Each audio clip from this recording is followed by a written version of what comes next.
এক নাম্বার নবী বলছেন একটা সময় আসবে ইসলাম শুধু নাম থাকবে, আসল ইসলাম থাকবে না।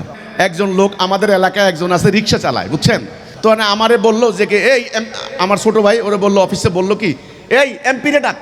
আমি কি আল্লাহ এমপি রে ডাকবো, মানে এমপি কোথায়? কয় যা হাসতেছে, কয় যা আরে ওখানে একটা লোক আছে ওরে বলে এমপি, লোকেরা বলে। তো গ্রামের মধ্যে এরকম ডাকে, কিন্তু ভ্যান চালায় রিক্সা চালায়, কেমনে কেমনে তারে বলে এমপি, এই এমপি এদিকে আয়, এই চেয়ারম্যান এদিকে আয়। তো আপনি ওটা কি আসল এমপি? নামের এমপি। ওটাকে পার্লামেন্টে ঢুকতে পারবে? ঢুকতে পারবে না।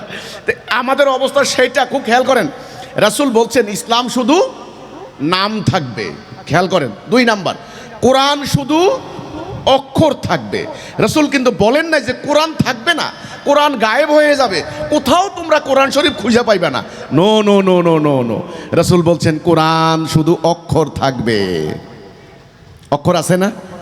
অক্ষর মুখস্থ করা হচ্ছে না, অক্ষর তাফসির করা হচ্ছে না, টাকা কামাই করে খাওয়া হচ্ছে না, কিন্তু অক্ষরের প্রয়োগ আছে, অক্ষরের বাস্তবায়ন কি আছে? কোরআন মোতাবেক এই সমাজ কি চলে? মসজিদগুলি হবে লোকে লোকারণ্য, সেখানে হেদায়া থাকবে না। রাসূল বলেন নাই যে মসজিদ থাকবে না, কোনো মসজিদ পাইবে না কোথাও, না না না না।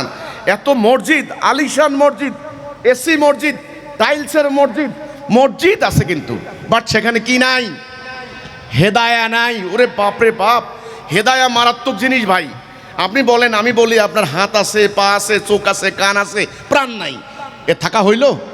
ঠিক তেমনি মসজিদ আছে, মসজিদের মিম্বর আছে, মিনার আছে, টাইলসের মসজিদ, সেই মসজিদের মুসল্লিদের হেদায়া নাই। কি মারাত্মক কথা ভাই, হেদায়া নাই। এই কথাটা আজকে হিজবুত তাওহীদ বলার জন্য দাঁড়িয়েছে আল্লাহর পক্ষ থেকে। এরপরে শেষ পয়েন্ট এই হাদিসের, আল্লাহ রাসূল বলছেন আসমানের নিচে নিকৃষ্ট হবে তাদের আলেম সমাজ, তারা ফিতনা সৃষ্টি করবে, সেই ফিতনা তাদের দিকেই ধাবিত হবে। ফিতনা কথাটা ভয়ঙ্কর। কোরআনে আল্লাহ তাআলার একটা আয়াত আছে, ফিতনা হত্যা অপেক্ষা গুরুতর। আরেকটা আয়াতে আল্লাহ মুমিনদেরকে নির্দেশ দিয়েছেন ফিতনা নির্মূল করার জন্য কিতাল করো, যুদ্ধ করো। এই ফিতনা সৃষ্টি করবে আলেম সমাজ। খুব খেলাখেলি কথা না ভাই।